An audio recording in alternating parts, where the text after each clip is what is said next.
حضرت حسین رضی اللہ تعالیٰ عنہ کی شہادت کے بعد ان کا اپنا بڑا بیٹا زین العابدین دنیا میں 40 سال زندہ رہا جی۔ ایک دن بھی اس نے ماتم کیا ہو، ایک دن بھی اس نے گھوڑا نکالا ہو، ایک دن بھی اس نے جھنڈے نکالے ہوں تو ہم ماننے کے لیے تیار ہیں۔ ان کا اپنا بیٹا زین العابدین، امام زین العابدین جس کو کہتے ہیں، ٹھیک ہے، زین العابدین جو بیٹا ہے وہ باپ کا ماتم نہیں کرتا تو ہم کون ہیں؟ ہمیں زیادہ ضرورت ہے۔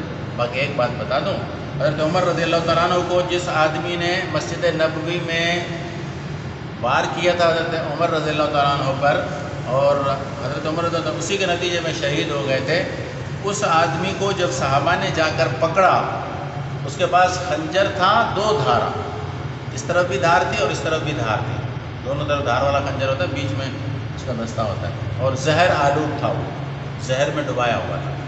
جب لوہار لوہے کو گرم کرتا ہے نا، اس کو پانی دیتا ہے، گرم کرنے کے بعد تو وہ گرم کر کے اس کو زہر پلایا گیا تھا اس خنجر کو، تو اس نے حضرت عمر رضی اللہ عنہ پر وار کیے، کتنے وار کیے، حضرت عمر رضی اللہ عنہ کو پیٹ میں بھی جو ہے نا خنجر لگا، اور اس کی وجہ سے حضرت عمر کی شہادت ہوئی۔ لیکن جب صحابہ نے جا کر اس کو پکڑا، چادر ڈالی اس کے اوپر، کمبل ڈال کر اس کو پکڑنے کی کوشش کی، کیونکہ اس کے ہاتھ میں خنجر تھا 2 دھارا، تو جب اس کے اوپر کمبل ڈالا اور اس کو پکڑنے کی کوشش کی تو اس نے اپنے آپ کو قتل کر دیا تھا، خودکشی کر لی تھی مسجد نبی کے اندر، اس نے وہی خنجر اپنے آپ کو بھی مارا۔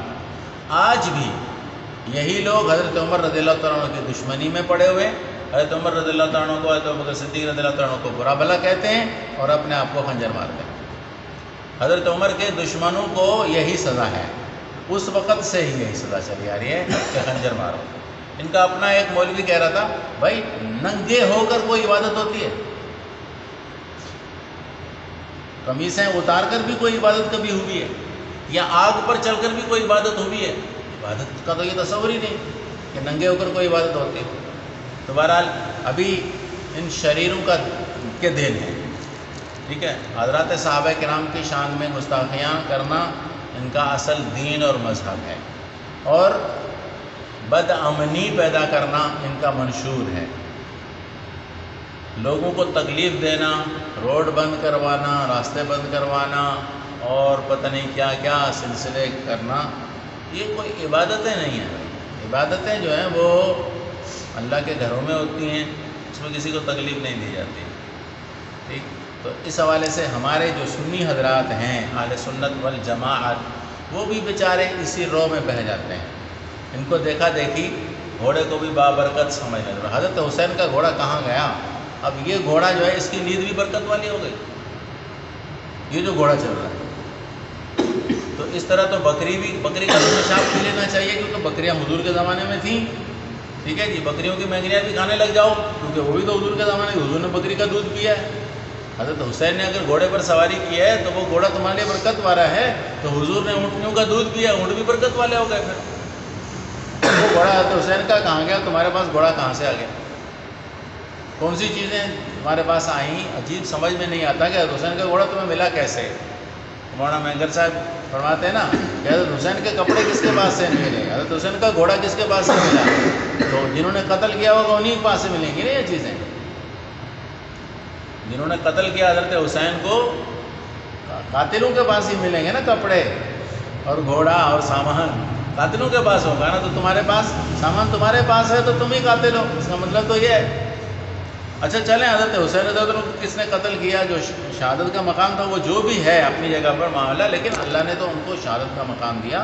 اور تم لوگ دنیا کو کیا جا کر بتاتے ہو کہ نبی کریم صلی اللہ علیہ وسلم کا خاندان برسر میدان ماتم کرنے لگا، برسر میدان واویلا کرنے لگا۔ اللہ کے نبی کا خاندان، ارے فلسطین میں لوگ شہید ہو رہے ہیں، لوگوں کے بچے شہید ہو رہے ہیں، لیکن وہ لوگ ایک دوسرے کو مبارکبادیں دے رہے ہیں اور اپنے جو ہے نا شہید بچوں کو گود میں اٹھا کر خوشی کا اظہار کر رہے ہیں کہ اللہ نے ان کو شہادت کا مقام دیا۔ آج یہ نسل موجود ہے، آج جو شہادت پر خوشی مناتی ہے، اور تم لوگ ہو کہ نبی کے گھرانے کو شہادت پر ماتم کرتے ہوئے دکھاتے ہو۔ تم کہتے ہو کہ نبی کے گھرانے نے نعوذ باللہ بے صبری دکھائی۔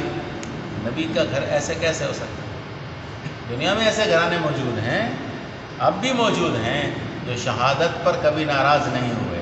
تو حضرت حسین کی شہادت پر ناراض کیوں ہو رہے ہو؟ شہادت کا مقام ہے نا، کیوں ناراض ہو رہے ہو؟ شہادت پر بے صبری کا کیوں اظہار کر رہے ہو؟ اللہ کے نبی کے خاندان کا یہ شیوا نہیں ہے، تم دنیا کو غلط بتا رہے ہو. تو بہر صورت ہمارے بہت سارے سنی حضرات ان دنوں میں چارپائی الٹی کر کے سوتے ہیں، گوشت نہیں کھاتے، کپڑے کالے پہنتے ہیں، کوئی خوشی کی تقریب، نکاح، شادی، سوال ہی نہیں پیدا. پورا ماحول ایسا بنا ہوا ہے کہ محرم میں نکاح نہیں ہو سکتا. نبی کریم صلی اللہ علیہ وسلم کی بیٹیوں کے نکاح محرم میں ہوئے، لیکن ہم نہیں کریں گے کیونکہ حضرت حسین کی شہادت ہوئی ہے، حضرت عمر کی شہادت بھی ہوئی ہے، حضرت عثمان کی شہادت بھی ہوئی ہے. ذی الحجہ میں حضرت عثمان شہید ہوئے، تو کبھی ذی الحجہ میں نکاح بند ہوئے؟ ذی الحجہ میں نکاح چل رہے ہیں. بلکہ لوگ کہتے ہیں محرم کے آنے سے پہلے نکاح کر لو گے. تو محرم کوئی پابندی کا مہینہ ہے؟ محرم میں کوئی اللہ نے پابندی لگایا کہ محرم میں نکاح نہیں کرنا. بہت ساری رسمیں، چھولے پکا کر کھائیں گے جی، اور کوئی کھانا نہیں کھائیں گے، حلیم بنائیں گے، عجیب عجیب قسم کی چیزیں ہمارے سنی مسلمانوں میں آ گئی. پھر ان کے جلوسوں میں شرکت کرنا، پھر ان کی مجلسوں میں جانا. یہ یاد رکھیں، من کثر سواد قوم فهو منهم، باطل اور غلط قسم کی مجلس میں جانا اور ان کے تعداد کو بڑھانا، یہ بھی بڑا گناہ ہے. ان کی تعداد بڑھانا کہ لوگ دیکھنے لگے ہاں یار وہ اتنے جلوس میں لوگ ہیں، یہ سارے شیعہ ہیں. تو ان کی تعداد آپ دکھائیں گے نا، آپ تو سنی ہیں لیکن تعداد تو ان کی میں شامل ہو جائیں گے. تو حدیث میں آتا ہے کہ پھر قیامت کے دن یہ اسی کی جماعت میں سے ہوگا جن کی تعداد جا کر بڑھائیں گے. اس لیے اہل حق کا ساتھ دو، علماء اہل سنت والجماعت، نبی کریم صلی اللہ علیہ وسلم کی پیروی، صحابہ کرام کی پیروی کا طریقہ اپناؤ.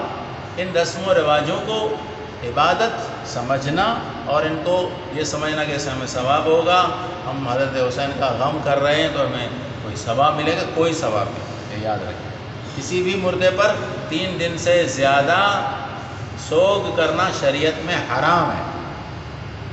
صرف بیوی کو اجازت ہے کہ شوہر کے مرنے پر 4 مہینے 10 دن تک سوگ کرے، صرف بیوی کو اجازت، بس کسی کو اجازت نہیں 3 دن سے زیادہ سوگ کرنے کی.